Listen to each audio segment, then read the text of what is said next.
उस चुनाव आयोग इलेक्शन कमीशन में होंगी।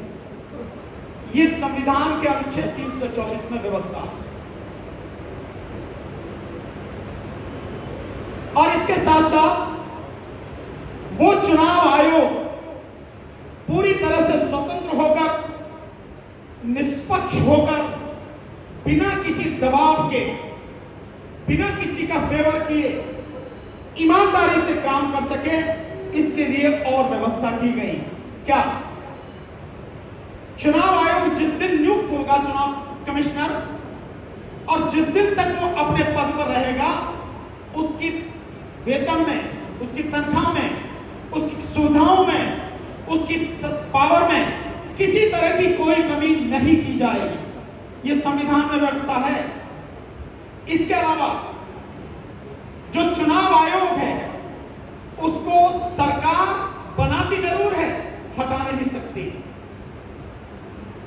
हटाने का तरीका है कि जिस तरह से सुप्रीम कोर्ट के जज को हटाया जाता है वो व्यवस्था है।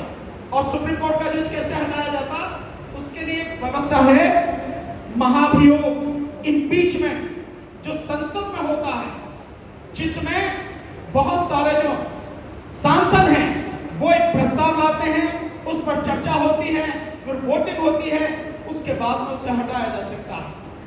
इतनी कठोर व्यवस्था उसको हटाने के लिए रखी गई है। इसके साथ साथ एक और चीज, ये सारी की सारी चीजें क्यों कही गई है, क्यों रखी गई है, ताकि देश का चुनाव आयोग पूरी तरह से स्वतंत्र होकर, निष्पक्ष होकर, बिना डरे, बिना दबाव के अपनी जिम्मेदारी निभा सके, अपना काम कर सके। एक व्यवस्था यह की गई है जो किसी के लिए नहीं है, केवल चुनाव आयोग के लिए है, कि अपना कार्यकाल समाप्त होने के बाद उसे किसी भी जगह कोई पद नहीं दिया जाएगा। जैसे हाई कोर्ट के या सुप्रीम कोर्ट के जज रिटायर होते हैं तो उन्हें कहीं किसी का राज्य का गवर्नर बना दिया जाता है, कहीं राज्यसभा में एमपी बना दिया जाता है, कहीं उन्हें किसी कमीशन का चेयरमैन या मेंबर बना दिया जाता है। यह व्यवस्था भी चुनाव आयुक्तों के लिए नहीं है। यह इसीलिए है कि वो बिना किसी डर के, बिना दबाव के, सरकारी दबाव के बिना काम कर सके। ये सारी व्यवस्थाएं की गई। हमारे देश में एक व्यक्ति ने ऐसा काम किया जो यही दक्षिण से ही थे, टी.एन. शेषन साहब। उनको भी सरकार ने ही चुना था, सरकार ने ही इलेक्शन कमीशन बनाया था। बावजूद उसके सरकार के दबाव में आए बिना पूरी ईमानदारी से, पूरी मजबूती के साथ उन्होंने इलेक्शन कराया। और इस इलेक्शन कमीशन को उनसे पहले कोई जानता भी नहीं था।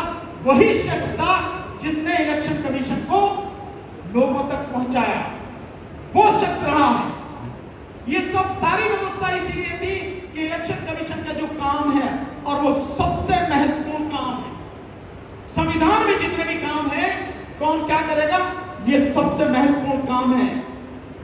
और काम उसका सिर्फ कितना सा है, आप देखिए, एक, जो भी व्यक्ति 18 वर्ष का हो चुका है, 18 साल का हो चुका है और जिंदा है, उस व्यक्ति का वोट वोटर लिस्ट में होना चाहिए, नंबर 1। नंबर 2, जो चुनाव है वो पूरी तरह से फ्री, फेयर एंड ट्रांसपेरेंट, यानी स्वतंत्र, निष्पक्ष और पारदर्शी होना चाहिए।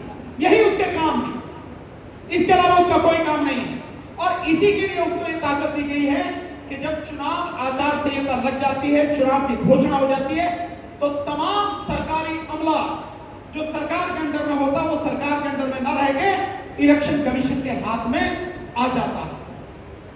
इतनी ताकत देने के बाद भी अगर कोई व्यक्ति ईमानदारी से काम न करे और मानसिक रूप से गुलाम बनकर सरकार की गुलामी करने में लग जाए, तब देश का क्या हाल होगा साथियों। आज स्थिति वही है, आज स्थिति वही है कि चुनाव आयोग न केवल बेईमान है, बल्कि देश के प्रधानमंत्री की गुलामी कर रहा है, जिसका काम इस देश की जनता के प्रति ईमानदारी से अपना काम करना है।